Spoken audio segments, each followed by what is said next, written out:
যাতে করে তারা তোমাদের কোনো ক্ষতি করতে না পারে। তোমরা আমাকে লোহার পাহাতে নেতাও। অবশেষে যখন পাহাড়ের মধ্যবর্তী ফাঁকা স্থান পূর্ণ হয়ে গেল, তখন তিনি বললেন, তোমরা হাঁপড়ে দম দিতে থাকো। অবশেষে যখন তা আগুনে পরিণত হলো, তখন তিনি বললেন, তোমরা গলিত তামা নিয়ে এসো, আমি তা এর উপরে ঢেলে দিই। অতঃপর ইয়াজুজ ও মাজুজ আর কখনোই এর উপরে আরোহণ করতে পারবে না এবং তা ভেদও করতে পারবে না, কিন্তু আল্লাহ একটি নির্দিষ্ট সময় একে চূর্ণ বিচূর্ণ করে দেবেন এবং তারা বের হয়ে আসবে। রাসূলুল্লাহ সাল্লাল্লাহু আলাইহি ওয়াসাল্লাম বলেছেন, ইয়াজুজ মাজুজ প্রতিদিন সুড়ঙ্গ পথ খনন করতে থাকে। এমনকি যখন তারা সূর্যের আলোকরশ্মি দেখার মতো অবস্থায় পৌঁছে যায়, তখন তাদের নেতা বলে, তোমরা ফিরে চলো, আগামী কাল এসে আমরা আবার খনন কাজ শেষ করব।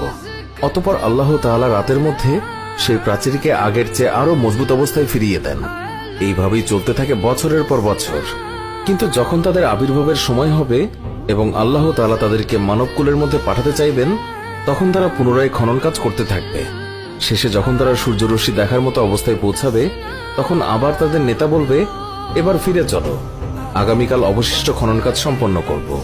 সেদিন তারা ফিরে যাবে এবং যেইভাবে রেখে যাবে সেইভাবে ক্ষীণ অবস্থায় থেকে যাবে।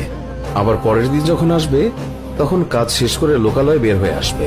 তিনি বলেন, তারা এত বেশি সংখ্যক হবে যে প্রথম দলটি সিরিয়ার তাবারিয়া উপসাগর অতিক্রমকালে এর সমস্ত পানি পান করে শেষ করে ফেলবে। আর যখন তাদের শেষ দলটি এই স্থান দিয়ে অতিক্রম করবে, তখন তারা বলবে, নিশ্চয়ই এই জলাশয়ে কোনো এক সময় পানি ছিল। তাহলে বুঝতেই পারছেন কত বেশি সংখ্যক হলে সাগরের পানি শুকিয়ে যাবে। ঈসা আলাইহিস সালাম দাজ্জালকে হত্যা করার পর আল্লাহ তাআলা তার কাছে ওহী প্রেরণ করবেন, আমার বান্দাদেরকে তুর পাহাড়ে সরিয়ে নাও।